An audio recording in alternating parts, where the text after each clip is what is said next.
కీసరగుట్ట ఆలయాన్ని రామప్ప గుడి తరహాలో నిర్మాణం జరపడం ఇవి ప్రభుత్వం స్పీడ్లో భాగంగా అత్యంత ప్రాధాన్యంగా చేపట్టాలనుకుంటున్న కార్యక్రమాలు. ఇందులో వీటికంటే ముందుగాల హెల్త్ సెక్టార్ సెట్ చేయండి, ఆ తర్వాత ఎడ్యుకేషన్ సెక్టార్, ఈ రెండింటిని సెట్ చేయండి ఫస్ట్.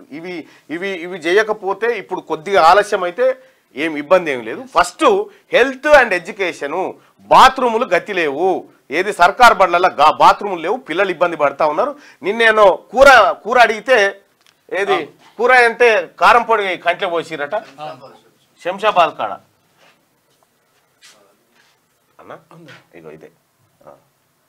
ఇగో అన్నం బాలేదంటే కళ్ళలో కారం కొట్టారు బాలిక కన్నీలు. హాస్టల్లో పురుగులన్నం పెడుతున్నారంటూ రంగారెడ్డి జిల్లా శంషాబాద్లోని పాలమాకులే గురుకుల పాఠశాల బాలికలు ఆవేదన వ్యక్తం చేశారు. మంచినీటి సమస్య కూడా ఉందని ప్రశ్నిస్తే బూతులు తిడుతున్నారంటూ కన్నీళ్లు పెట్టుకున్నారు. హాస్టల్ సిబ్బంది తమ కళ్ళలో కారం కొట్టారని వెక్కి ఏడ్చారు. 10th పరీక్షలో ఫెయిల్ అవుతారంటూ భయపెడుతున్నారని చెప్పారు. సీఎం వచ్చి సమస్యలు పరిష్కరించాలని పిల్లలు రోడ్డు ఎక్కినటువంటి పరిస్థితి. ఇక్కడ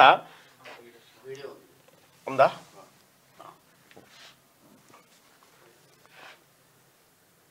ఏడా హాయని పెట్టాలి దెన్ వస్తుంది. ఇగో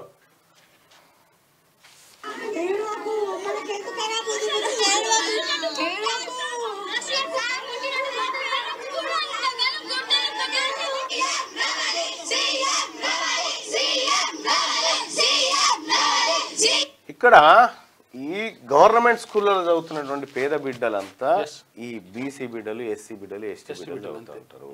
వాళ్ళకు పౌష్టికమైనటువంటి ఆహారం పెట్టకపోతే ఈ రోడ్డు ఎక్కి ధర్నా చేస్తారు చూడు, ఈ ధర్నాకు నేను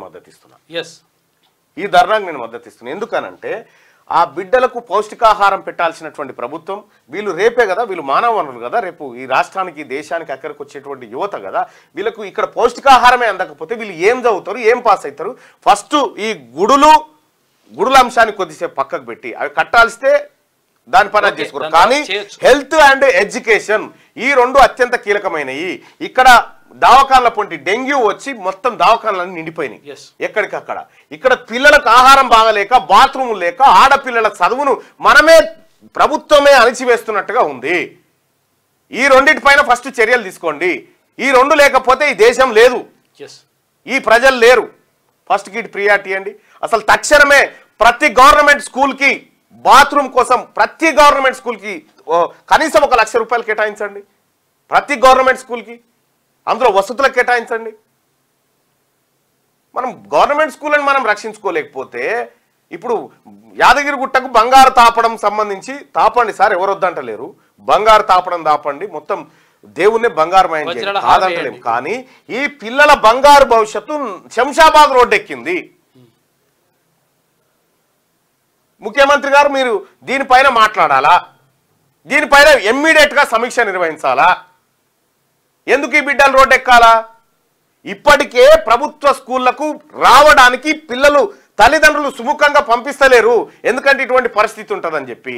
మనం ఇంకా ఇంటిగ్రేటెడ్ స్కూల్స్ అవి కాదు, ఫస్ట్ ఇప్పుడు బాత్రూమ్లు, ఆ తర్వాత వాళ్ళ హాస్టల్లు, వాళ్ళ భోజనం సరి చేయండి. ఫస్ట్ మోడల్ చూపించడం కాదు, ఉన్న అన్ని ఎంత 50 రూపాయల 3 పూటలు తింటారా?